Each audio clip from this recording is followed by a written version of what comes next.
Time for the 49ers Rush Podcast.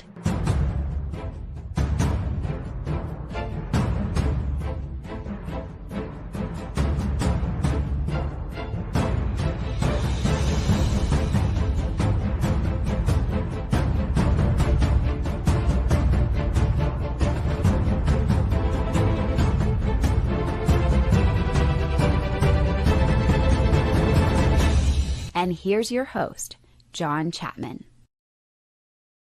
What is going on, faithful? It is Thursday, which means it's time for the coach approach. It's me and the main man, Ant from 49ers Cutback. How you doing, brother? Doing great. And offseason is in full swing. You know, people are getting connected to the 49ers like crazy.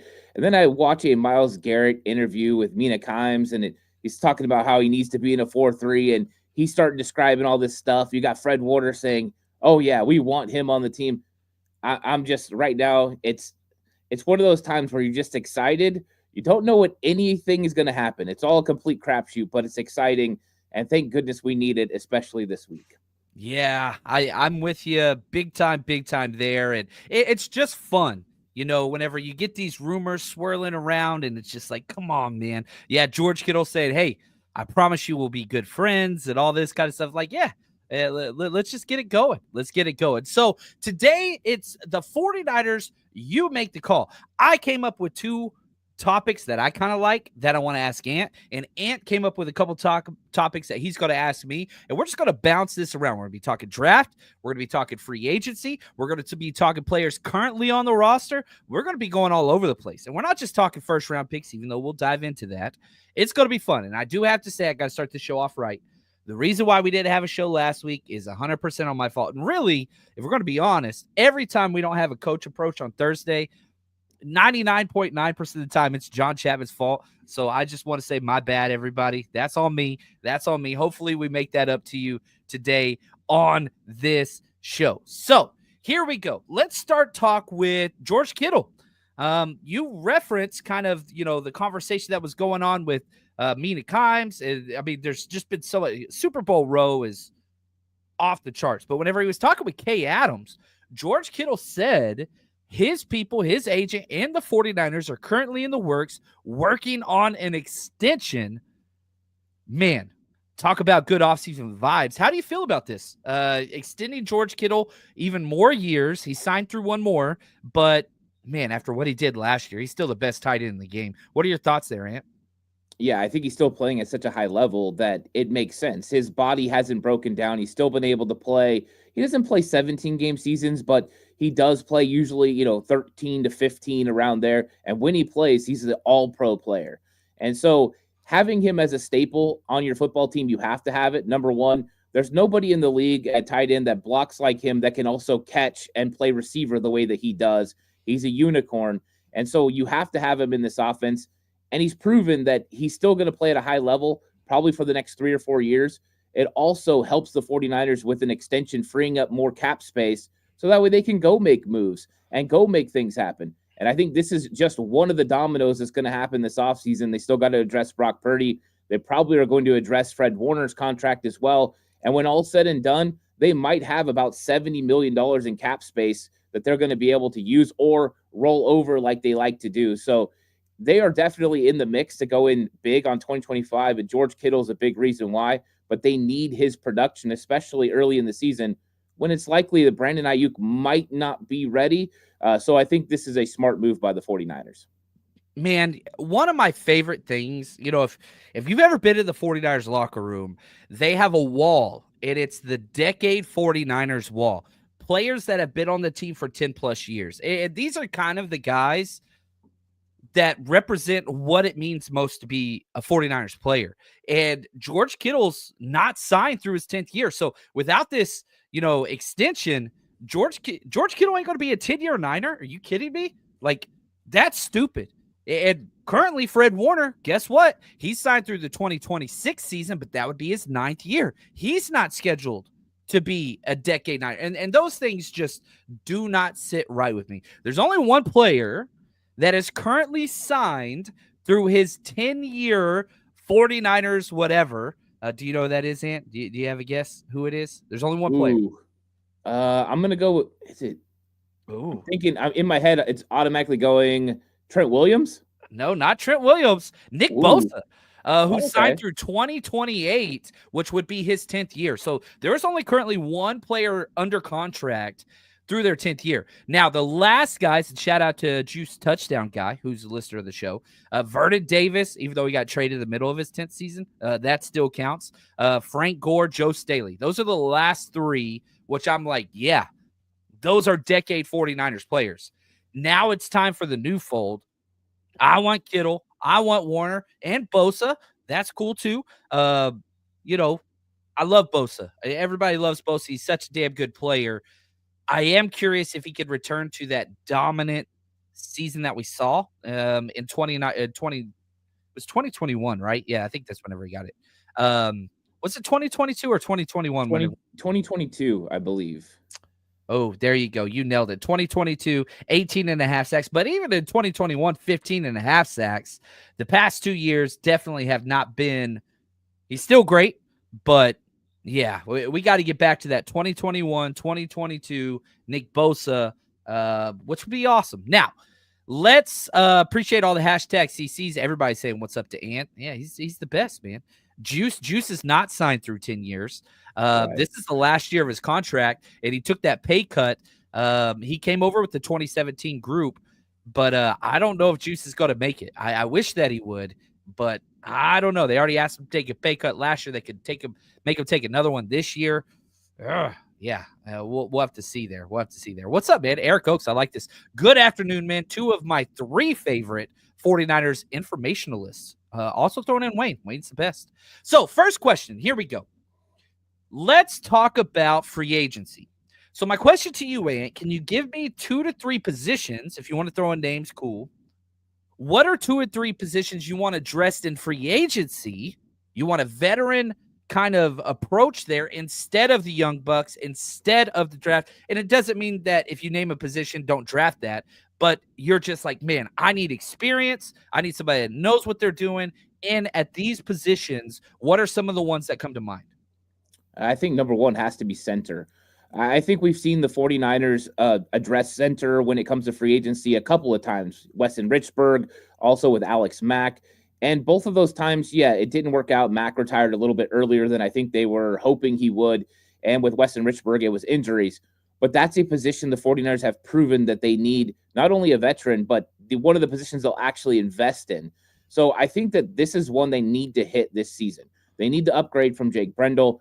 Jake Brendel just hasn't been able to be consistent. And that's one of the keys to playing that position. And that's even one of the rules of Chris Forrester. And I thought he was very inconsistent this season. You would get a game where, hey, it wasn't so bad. He actually did a pretty good job. And then you would get games that it was just like, what are we watching? This guy should not be on the field.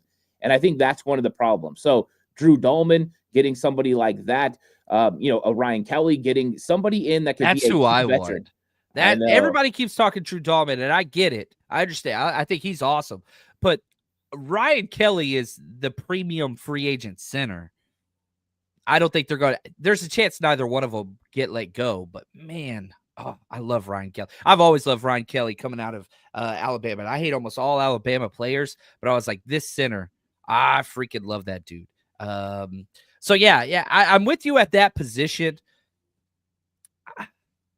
It makes it a little easier knowing that this center draft isn't quite as good as it has been the past 3 to 4 years. I think that helps. What are your thoughts on Matt Hennessy? For somebody that would say, well, maybe we already got that veteran center in the building. Do you think that there's a possibility that he could push Jake Brendel or no? I think there's a possibility anyone could push Jake Brendel at this point. You just need to get a little bit better play at the position. And I do think Matt Hennessy's a possibility, but I think they need to take a swing. I mean, I don't mind. Let Matt Hennessy become your Ben Garland. I think they need to just take a swing and hit somebody that can be the guy with Brock Purdy for the next 4 or 5 years. And that's why Dahlman's a little bit more appealing to a lot of people. He's only 26 years old. But I think this has to be addressed in free agency. I think Matt Hennessy, Nick Zakelj. I mean, Nick Zakelj is one of the best pass blockers on the football team when you're talking interior offensive linemen, but the run blocking's not there right now. So you've got some situations that you need to address. And I think it starts with Dahlman, but he might be priced out too much, but we'll see. But they can't go into another season, and they might go into another season with Jake Brendel at center. But I think this one has to be addressed. It's a must need. I think that will elevate the entire offensive line if they take care of it.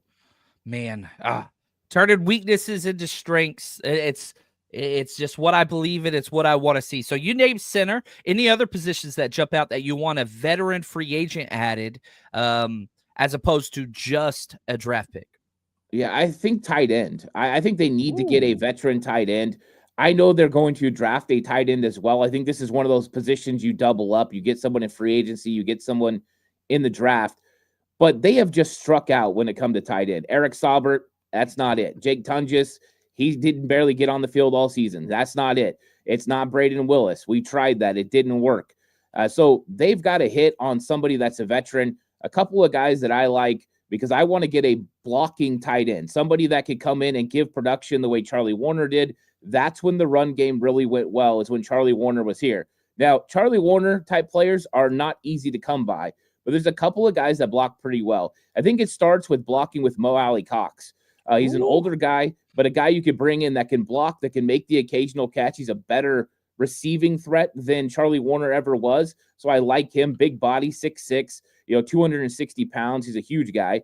And then the one that everyone's talking about, and I've loved him since he was at Notre Dame, is Tommy Tremble. 24 years old, young guy, can still block. Versatility to play in the backfield with an H-back type. He can play move tight end. He can play inline. I think he's got receiving upside if he's used correctly. I don't think Carolina ever used him correctly. Those are a couple of guys I would look at. And then, of course, there's always the guys that Kyle Shanahan has worked with before. So Austin Hooper has to be mentioned as well, somebody that could fit in, and I think he would fit. I think those are the three top targets if I'm going for a free agent tight end that I would hit. Oh, I like it. And, anytime you talk about an Indianapolis player, they're a threshold drafting team. They're huge. And I'm with you. I want size. We usually go after those smaller O linemen, but bigger tight ends. I'm all in on I am all in on Mo Alley Cox. Any of those guys, to be honest with you, would be a huge upgrade. I think so. Now, some of the people jumping in here, shout out to my man Kevin. He says center, free safety. What are your thoughts? Because I think safety is another spot I personally would like to attack in free agency, mainly because it's been so devalued, right? Like, I like looking at positions that are getting overpaid versus underpaid. I'm like, man, safety's top of the list. Ain't nobody paying safeties. You get them off the scrap heap right before the season starts. Just nobody's paying these guys. There's a few Jet players that I think kind of fit that, with Ashton Davis and Jalen Mills. And both those guys played special teams. You have the Jets special teams coordinator. You have the Jets defensive coordinator back now. Any of those guys kind of stand out to you as a free safety, center fielder, or somebody else maybe in that safety market that you would not be upset if we brought them over? Yeah, I think it's likely that the 49ers probably go after Ashton Davis. I think that's probably the biggest fit. You're talking about Cal Roots, also the speed that he could display at free safety, but he also didn't play a lot of snaps. He only played a little over 230 snaps last season, but those were good snaps. He had 2 interceptions. He was able to play well. You brought up his special teams abilities. I think those all play out, but I think he could be more of a guy that comes in as a backup role who plays special teams. I don't know if he gets a starting job. So I think after that, you're addressing it with guys like Julian Blackman, who they talked to last year, but he didn't want to be replaced by Talanoa Hufanga halfway through the season. The way that, number 59 freaked out when a guy better than him came in and decided he was going to, start playing again. So I think that there's a couple of guys like that. I think there's really not a ton of guys that I love in coverage. I know a lot of people are bringing up Javon Holland, but he's been bad in coverage, been really good against the run, so seems redundant. Trevon Morwig was also really bad in coverage last season, so he seems redundant. Really good around the line of scrimmage, but guess what? We got those guys. Malik Mustafa, yeah. You could re-sign Talanoa Hufanga. Finding a guy that can do everything and do the deep third is a little bit more difficult to find in free agency this year. I do think there's some guys that have played good that are older, guys that they're familiar with, a guy like Quandre Diggs or Marcus May. Those could be some cheap options that play a Tashawn Gibson type role. But besides that, I'm not huge on the free safety market. I think they might address it there, but I think the free safeties they need to really hit are probably in the draft. And that's going to be a point of emphasis, is to get another safety and somebody that can run. And I think there's some good options in the draft. Yeah, the thing I'm most excited about for the combine, which I love the combine anyway, is when the defensive backs run their 40s. I want to see these safeties. I want a 4-5 or better safety player drafted. Even if you go veteran free agent safety, which is cool. But man, I want fast. I want speed. I want lightning quick. I'm channeling my inner Mick here from Rocky, right? You're going to eat lightning and you're going to crap thunder. Like, I want speed out there. So I love it. Great answers. Hey, I'm going to turn it over to you now. I know you got a couple topics. Let's get weird. Yeah, let's have some fun. I got one for you.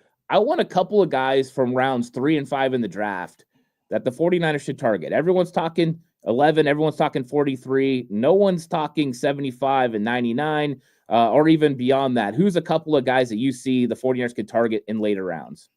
Man, I'll say this because I've talked about a couple of these players before that I really, really like.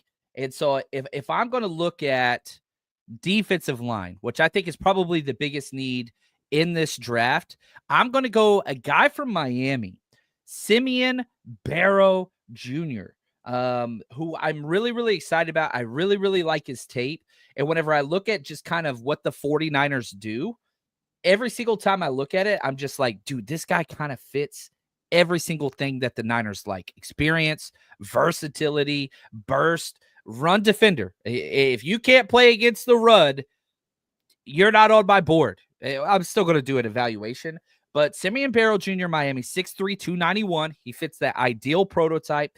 He's got 1,800 plus snaps. That's experience level 9 for defensive tackles. And versatility. He could play all over the place. Leverage experience, elite run defender who is great at the point of attack, multiple block field goals, special teams emphasis. I like that. Leverage is great, plays sound run gap defense, violent hands, good versus double teams. Pass rush, he wins early or not at all. That's why I think he goes in that round 3, 4, 5 area that you're talking about, because in today's NFL, if you cannot provide elite pass rush from the interior, you fall. I saw somebody in the chat throw up Poona Ford, who's like one of my all-time favorite Longhorns. Man, I wish I could find this, but I can't see it, and I apologize. But like, yeah, here we go. Invader. Of course it's Invader. He's my burner account. Like, you can go get a guy, veteran Poona Ford, or you can draft a guy like Simeon Barrow Jr. that could step in and just immediately help this team. It's not going to cost a premium pick. It really isn't. But man, just remember the midpoint of the season last year where we were just trying to throw defensive tackles in there and we could not stop the run. And you go to those games, the division games that you lost against the Cardinals, the Seahawks, and the Rams, when we couldn't stop the run. It is the major, major weakness on this team.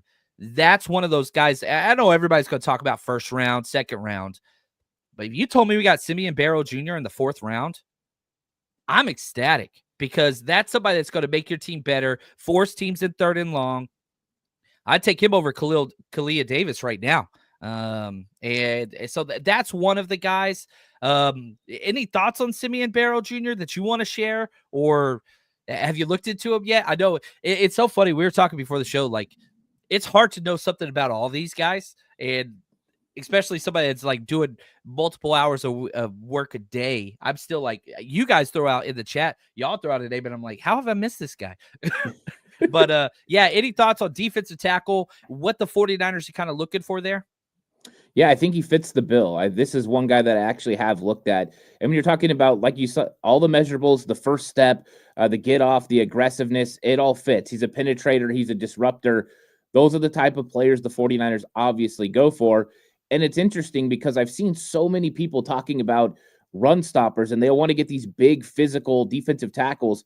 And the 49ers really haven't went that way. They did it a couple of times, guys like Hassan Ridgeway, guys like that. But really, they go with guys who disrupt and penetrate. That's kind of the Chris Kasarik and the 49ers defensive line way, and he fits the bill. So when you land on guys like that, I think it really makes sense. So I love that possibility, especially when you're talking fourth round, because I'd love to see the 49ers double up at defensive tackle. And if they get someone early and then they get someone in the middle rounds, I think they've really reestablished themselves as far as depth wise. And I think they needed to improve depth at defensive tackle and get a competition for a Kalia Davis and for Evan Anderson. So yeah, I like that one. That was a good one. Yeah. A couple other ones that are out here just as far as defensive tackles go that I do like. Ty Robinson, Nebraska. I think that he's a stud Fitz. Barrow getting shout out. Love it. I feel like he's not been talked about at all, to Ant's point. Yeah, look, there are shows that are going to just debate the 11 pick and the 43 pick nonstop.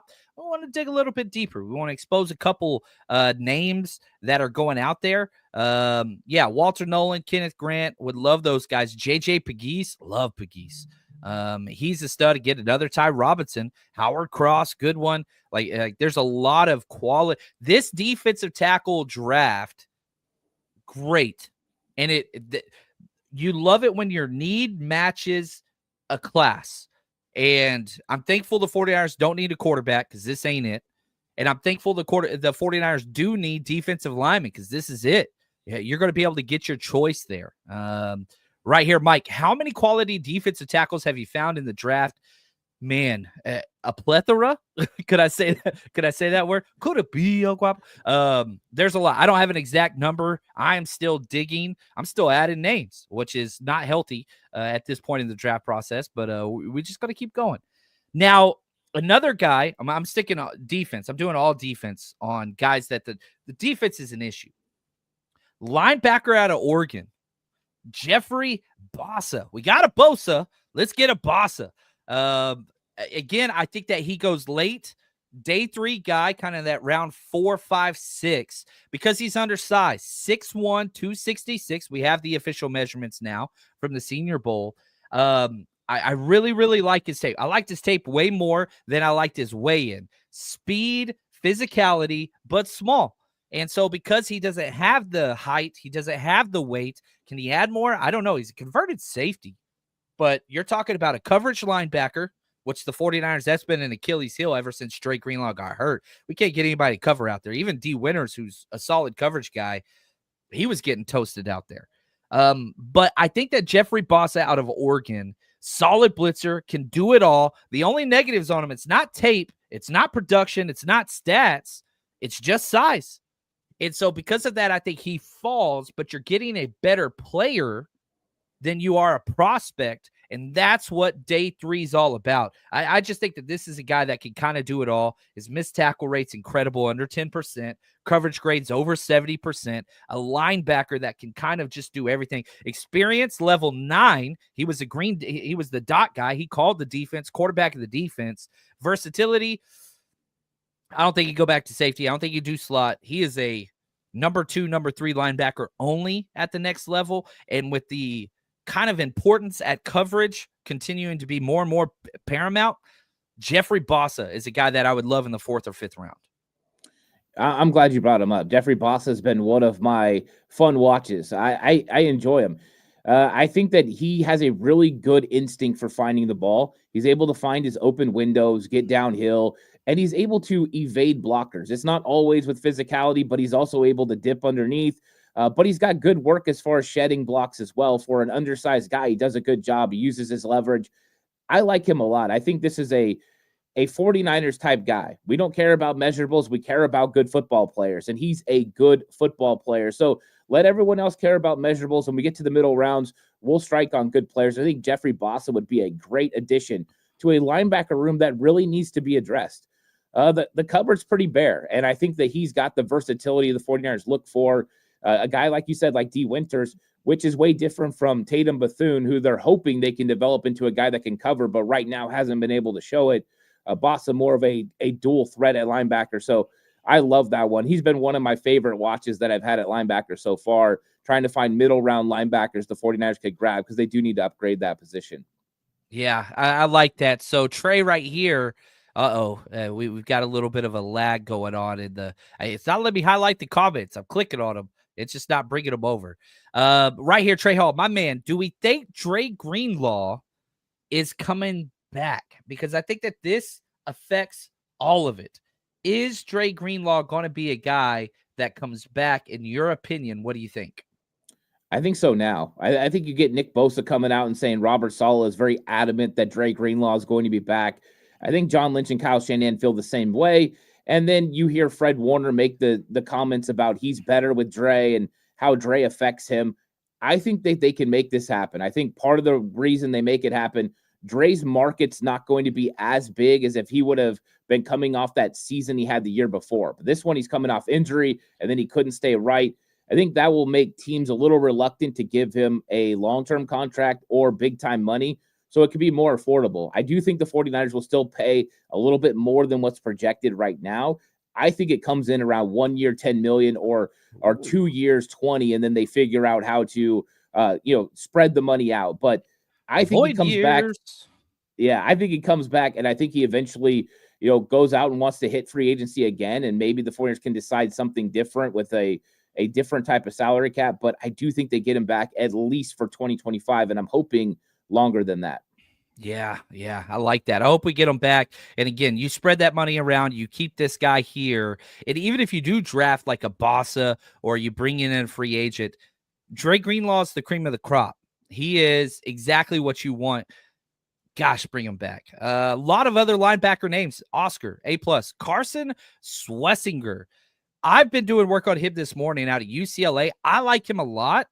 My biggest problem is he hasn't played. He's got less than 1,000 snaps. He has the least amount of snaps of almost any draft-eligible linebacker. But, man, you turn on his tape. If you watch the tape, you love him. His instincts, range, speed, everything, all you could ever want. Coverage is great. He diagnoses the play like crazy. Dude's played 800 snaps. Like, I don't know what to do with that guy. Barrett Carter, good. Chris Paul Jr., good. There's some solid day 3 linebackers you can get. Bruner out of Washington is nice too. We got Mondin from Georgia, Jack Kaiser. Like, man, Stutzman, what do you do with Stutzman? Do you put him, is he a safety? Is he a linebacker? What do you do with that guy? But yeah, there's a lot of these versatile kind of defensive pieces that the Niners kind of covet. Are you a safety? Are you a linebacker? Are you a slot? Well, you're all 3 of the above. The Niners will put you wherever you go. And so linebacker, I don't think it's a top end because most of the top tier off-ball linebackers are now edge rushers, right? Like if we go back a decade ago, Jalen Walker would have been an off-ball linebacker only. Now he's an edge rusher. You say the same for Jihad Ward or Jihad Campbell. Like these guys were off-ball linebackers a decade ago, 5 years ago. Now, can you rush the pass? Can you do that? And if you can, that's where we're going to put you just because I think that's so important. So I want to turn it back to you real quick. I've got way too many guys to talk about here. Do you have a 3rd to 5th round pick that you kind of want to highlight that maybe isn't getting the attention that they should, that could be a 49ers target? Yeah, I do have someone, and it's Chase Lunt, offensive tackle from UConn. And the reason is this is not somebody that's plug and play. You're not going to put him in. He's going to start at right tackle in year 1. But you're talking 6'8", 305, and he can absolutely move in the open field. And so that's what I really love about him. That's what caught my eye, his athleticism. When he's out there running, it's very Mike McGlinchey-esque, where he's just moving. He can change direction. He can flip his hips and turn someone on a dime. I think the 49ers are going to fall in love with that type of player because it fits their run scheme so well. There's still development that needs to happen with him, and I think a year away possibly from being able to compete for a job, but we've got Colt McKivitz for 1 more year under contract. They are good about drafting guys that come in and then the next year take over. I think Chase Lunt could be one of those guys. He fits the bill for what Chris Foerster wants, and 1 year in a pro system getting a little bit stronger. And I think you're talking about a guy that could easily put on size to be 315, 320 and not lose movement skills. And I think he would fit nice because of the way he handles the run blocking. And we all know Chris Foerster thinks, let's get run blockers first most of the time, and we'll develop the pass protection. And I think he could be a target, especially rounds 3 to 4, depending on how the tackle market works out. Do y'all see how we gave Ant just an opportunity to talk about anything, and he went straight O-line? Always on brand, my friend. And again, if there was anybody that nailed that Dominique Pooney pick, it was you, my friend. So whatever Ant talks, O-line, you listen. And hey, you want to, let's dig down, let's jump further down the rabbit hole. Chase Lunt, he's an Arlington kid, Texas, played at Arlington Martin, the same high school. Myles Garrett, you heard it here first. Myles Garrett and Chase Lunt. I'm just joking, but the connections are there. My favorite thing about Chase Lunt, 49 games start at right tackle. Gosh, and I know whenever you hear Mike McGlinchey anything, we kind of cringe. Understand, Mike McGlinchey is one of the top paid right tackles in the NFL, and there are a lot of things that guy does amazingly well. Pass pro against power rushers, just not one of them. But Mike McGlinchey is one of the top 5 run game blockers at the right tackle position in the NFL. So don't throw out the baby with the bathwater. If Chase Lunt can block like Mike McGlinchey can and develop at right tackle, man, there's no way we're drafting a left tackle, sitter, right tackle in the first 3 rounds. Not going to happen. I wish it would, but it's not. So some of these guys that the 49ers draft are going to have to be later picks, like a Chase Lunt. Am I saying that right? Is it Lunt? I think so, yeah. L-U-N-D-T, Lunt. Yeah. There we go. We got it. All right. Now, before we get to our second round of questions, we got the Super Bowl, which everybody hates, but it's what it is. If you're going to bet on anything, you know where you got to go. The wild ride on the road to New Orleans is almost over. The big game is just around the corner. So for fans looking to cash in on the Super Bowl, MyBookie is where it's at. They packed in promotions, props, and features that make betting on this event not just exciting, but seriously profitable. You can bet on props. Listen to these. How long will the national anthem last? Will somebody trip during the halftime performance? You can even talk about, man, are there going to be a taunting penalty called? Will the president tweet during the game? Which commercials will appear first, Budweiser or Coca-Cola? You want to go cars, Toyota or Jeep commercial first? Netflix or Amazon have a commercial first? All the way down to what color will the Gatorade shower be? And if you like squares, guess what? Make every quarter count. You can play for as little as $1.25 and win big with prize pools up to $10,000. So, with everything from the Super Bowl props to live betting, MyBookie is the ultimate destination. Use promo code 49ers, 49ERS, or scan the promo code next to me. It's going to take care of you, and you're going to get a boosted bonus when you make your first deposit. So if you're betting anywhere, make sure to bet with MyBookie on the big game. Bet anything, anytime, anywhere with MyBookie.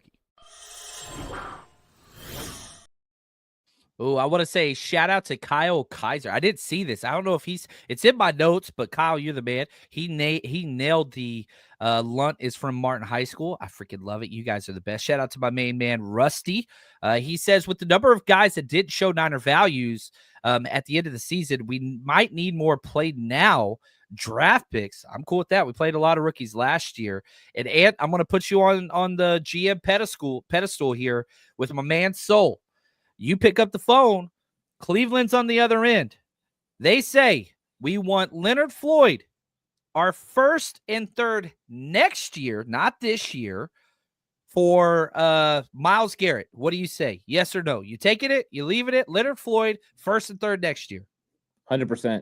I wouldn't even think about it. I mean, I go pack up Floyd and take him there myself personally, rent him an apartment, rent him whatever he needs. Like, yeah, this is a no-brainer, and we get to keep our picks this year. That's 100%. Yeah, that's easy money right there. I like it. All right, let's jump back to our topics. I want to know more about the current roster, the players that the 49ers already have on schedule. So here's my question. Can you name a player or two that's still on their rookie deal, meaning first, second, third, fourth year, that could surprise us this year? Somebody that maybe hasn't gotten a lot of playing time, whatever else. Give me a player or two that we already know a lot about but hasn't played much for us that could surprise us in a positive way that's currently on the roster on their rookie deal. Yeah, this one was probably one of the most complicated questions that we had on the docket, because when you started looking at guys who are still on rookie contracts, there's either guys that you feel don't have the potential to be anything more than what they've been. Guys like Darrell Luter Jr., where it's like, I don't know what's going on with this guy, or Kalia Davis that's underperformed. So it was trying to find guys you felt could do more. And I thought that one of the guys that I felt could do more is Ricky Pearsall. And I know that's probably an easy one, but Pearsall is going to get a bigger role in 2025 than he had in 2024. And I think that a lot of people had kind of settled in on the fact that maybe Pearsall wasn't a first-round talent guy and that he could do a little bit of things. But I think that Ricky Pearsall proved towards the end of the season that this guy can be a big-time player. When you look up and all of a sudden this guy had over 400 yards receiving, I think that he can do a lot more in this system, and they're probably going to ask him to do a lot more.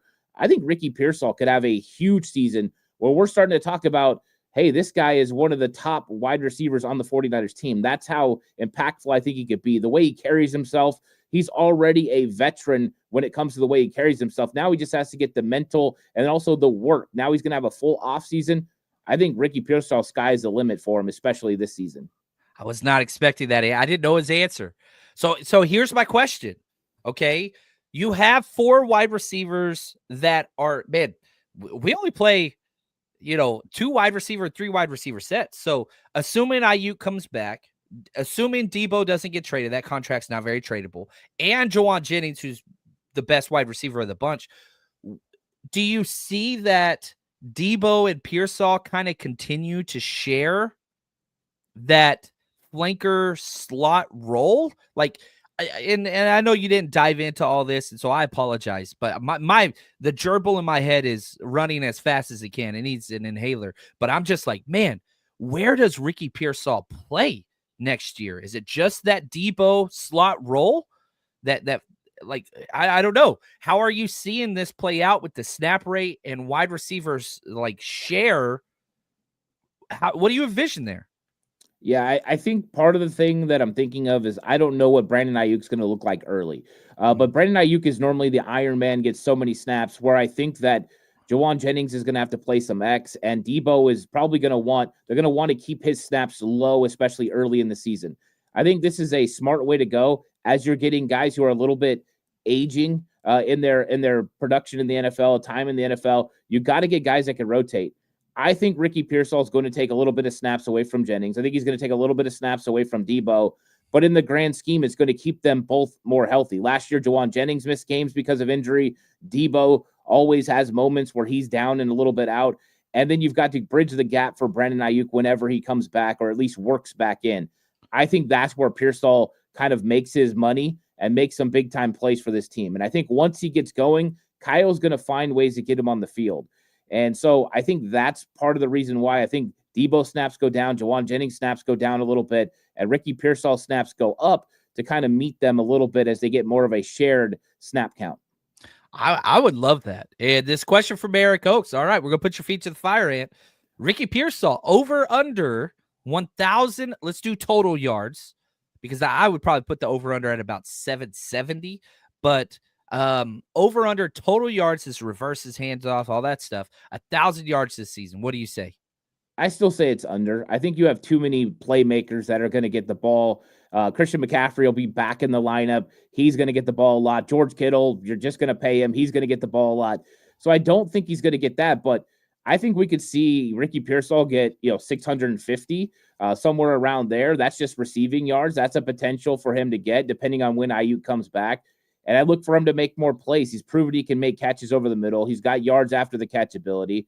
I'd love to see him get more quick screens, some of those reverses. So, yeah, I think 650, 750 yards total for him would be probably the sweet spot in year 2.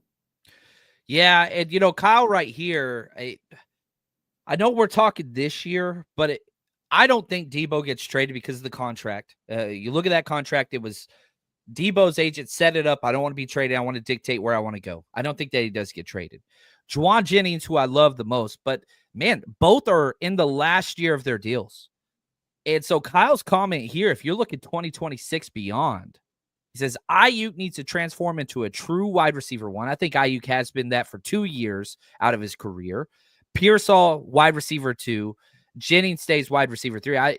So 2026, you're looking at Ayuk 1, Pearsall 2, Cowing, or somebody else, and again, I don't know what that's going to look like. You're losing Jennings, you're losing Debo, and I don't think that you can pay all those wide receivers. We are now, but That's not a sustained recipe for success. Yeah, I don't know. It's going to change a little bit in the future. This is the last year. We got a ball, but it's going to be short-lived. So I do think that we have enough with Jennings and the Ayuk role, Debo, Pearsall, working the other spots. I'm cool with that this year. And next year is going to be a little bit different. The one player I wanted to throw out there that was my player still on their rookie deal that I think could surprise a little bit. I came up with 4 names. Here are my 4 names. Robert Beal Jr., he can play the run. Kid, he finally learned how to rush the passer. Mason Pline, I would love him as the tight end 3. I really, really would. Nick Zakelj, dark horse to win that left guard spot. And then Curtis Robinson. Niners love this guy. He got hurt before we could see him. There's a pathway for this guy to be the number 3. Please don't bring back DFF. Let him be your special teamer number 3 guy. Those are some of my names. So I'll turn it over to Ant. I'll let you take it away. Do your worst, my friend. So pick 11 is often talked about, and it's usually lots of people have been talking O-line. But I want to know, would the 49ers go outside of the box at pick 11 and not go D-line, O-line, and pick a skilled player or somebody that could make an instant impact for Kyle Shanahan on offense or defense, but not the normal, not the O-line, D-line that they normally go with? I'm going to cheat. I'm a cheater. But if I tell you everybody up front, then that makes it okay. I want to give you 2 answers. My one is like a half answer because it's kind of not O-line, D-line. But my second one is big time, nobody talks about. Okay. My first one is the more I watch Jalen Walker, the more I'm like, if he's there at 11, I know we would draft him as an edge, but he played off ball. Like you look at his snap count. Okay. He hasn't played a lot. And that's why I'm like, man, I think teams might not be that in on him, but he's played 450 plus defensive line snaps. He's played 430 plus off-ball linebacker snaps. He's played 70 out in the slot. But this guy, man, the more I watch him, the more I like him. 6'2", 245. We'll see what he weighs in. That's kind of what Georgia lists.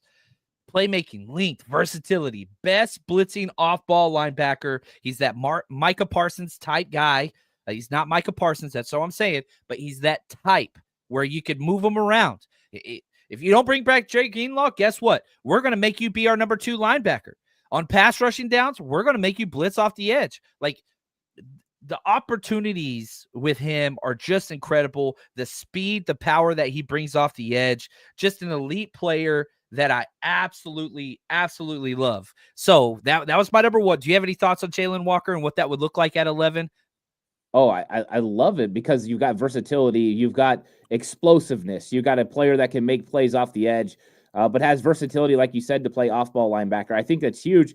And the thing is, sometimes guys aren't exactly a fit for your defense, so you develop something to make them fit, right? You get the elephant position for Charles Haley. Sometimes you have to just make things work, and then it ends up taking your defense to another level. So I think he would be a guy that you could plug and play, but you could find a certain role that works for your defense, and bringing a little extra pressure with a linebacker off the edge, especially a bigger, more physical linebacker who's got some skills as far as pass rush, that would be huge. I would love that pick because when it comes to explosiveness and exciting play, he's one of the top guys at the front end of the draft.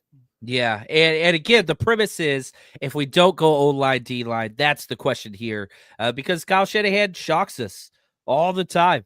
Chad, he says, Jalen Walker reminds me of Fred Warner. Teams don't know what to think about him coming out of college. I could just see Saleh taking advantage. Remember, Fred Warner was a safety. He was a safety. Now he's the best linebacker. And again, I will constantly say this, the best coverage linebacker in the history of the NFL. Heard it here first is what I'm going to say. But if I had to go, no O-line, no D-line, and probably one of the things I get asked most is what if we go get Tyler Warren?